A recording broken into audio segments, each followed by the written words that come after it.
The Chinese moment is almost over because of demographic situations.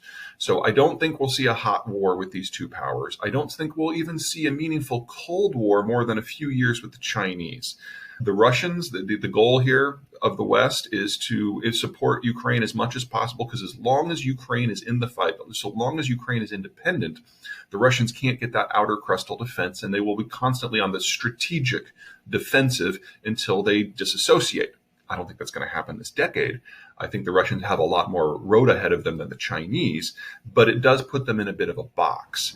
And as for Europe and the rest, to get back to where we were during the Cold War economically, I don't think that's possible either.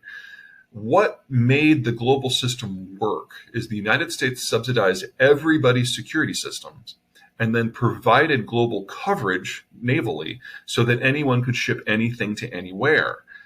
We no longer have a Navy that is built for that. And one of the things we've seen in, say, the Persian Gulf of late is the Iranians have now grabbed, I believe, a half a dozen tankers. And aside from issuing a press release, the U.S. Navy has done nothing.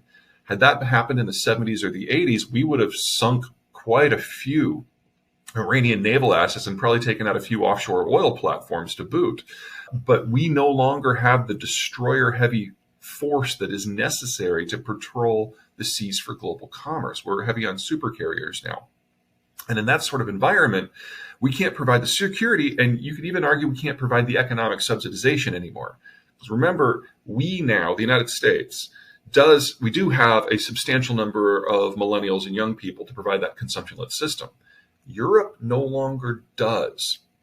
So there just aren't enough people in wealthy countries that are in that consumption-driven stage of their life to support global commerce anymore. And there's certainly not in Japan or Korea or China or Germany or Italy.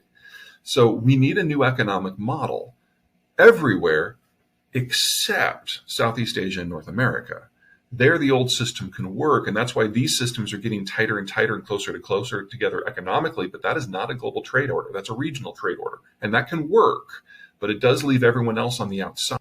Oh, absolutely. That's why. And that's not a bad thing. I mean, if you look back at Europe's history, it's a little rough. And so coming up with a political economic model that kept political protest under control and incorporated it into the political system rather than involving shooting, this is a big win for Europe. But because of the urbanization trend, it's been a one-off. What we're going to see over the next decade, maybe 2 decades, is as the United States pulls away from maintaining the economic coherence of the broader system, the EU, I think, is going to go away.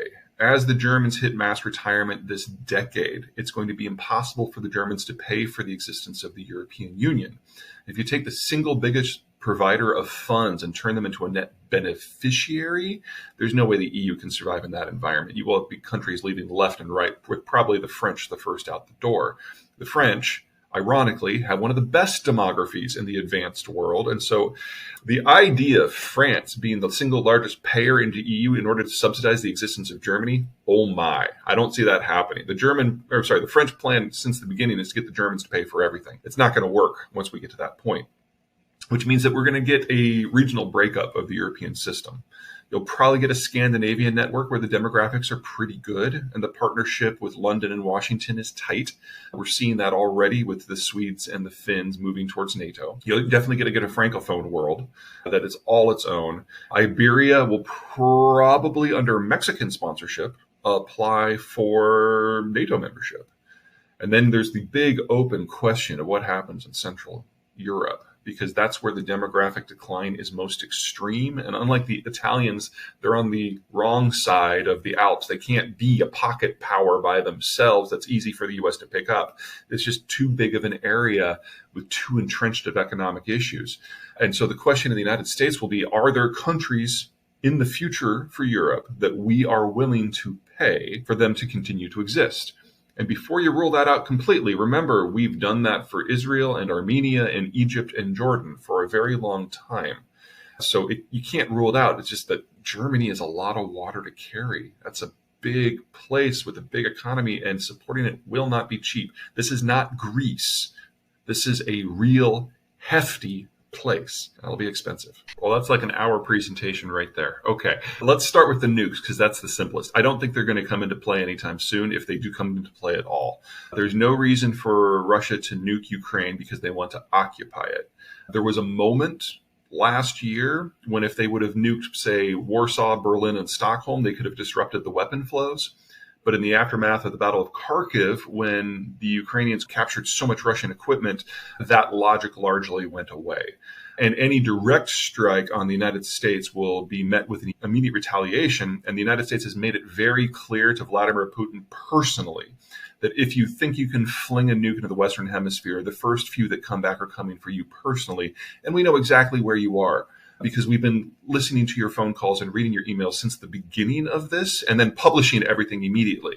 So don't think that you're insulated from this if you decide to go down that route. So I think that is off the table so long as the battle remains within Ukraine. Now, as for the curtain, it's a lot less substantial than it was during the Cold War. And that all had to do with the Battle of Kiev.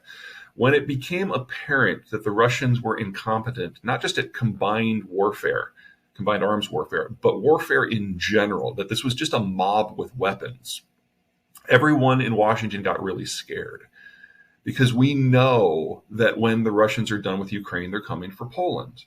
And NATO needed to get ready for that.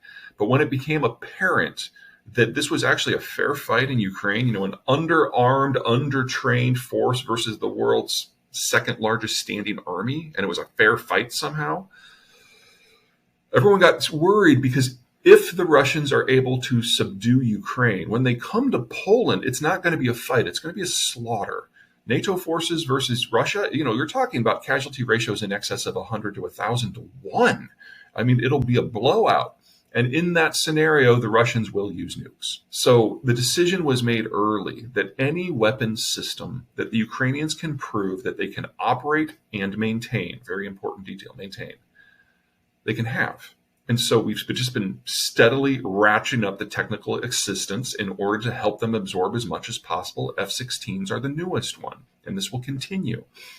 Because as long as we keep the fight in Ukraine, then we don't have to worry about a general nuclear exchange over Poland or Romania or Latvia or now Finland. The risk moving forward, and I don't think we're going to reach this year, is let's say the Ukrainians are wildly successful and they manage to get the Russians out of all of their territory inside, including Crimea. That doesn't stop the war.